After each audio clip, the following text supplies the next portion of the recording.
I keep getting these mysterious knocks, so I put cameras, but I saw nothing. I was lying in bed, reading a book. Nothing particularly exciting, just a normal night in my small, secluded forest home. I lived far away from anyone, in the middle of a huge forest. I was used to my dog barking at squirrels and birds. She was always keen on chasing them around the backyard, so I didn't think much of it when she started barking this time.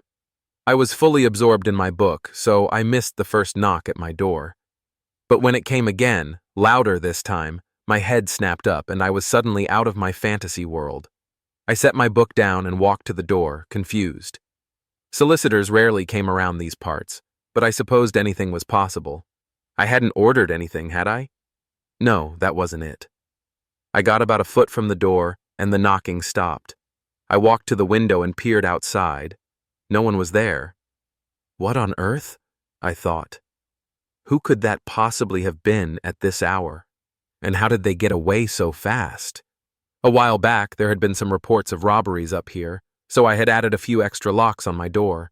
It was just me and my dog here, and I wanted to feel as safe as possible. I had stopped locking them once the case was resolved. But tonight, I locked them again. It happened again, tonight. I was sitting in the living room by the fire crocheting a scarf when I heard a knock at my front door. My heart stopped in my chest. I grabbed a fire poker and stood up. "Hello?" A male voice called out. The voice seemed familiar, like someone I had maybe known in school, someone you haven't seen in years, but who pops up in a dream or a memory. Deja vu flooded over me. I lowered the poker and started to undo the locks, as if I were in a trance. "Stop! What are you doing?" the rational part of me screamed, but it was overpowered by the rest of me as I turned the deadbolt. I'm letting him in, I thought. I'm letting an old friend in. What was I thinking? I pulled my hand away, raised the poker again, and redid the locks. It's 10 o'clock at night. Even if it sounded like your dad, you wouldn't let him in, not after last night. Instead, I crept to the window and looked out. No one.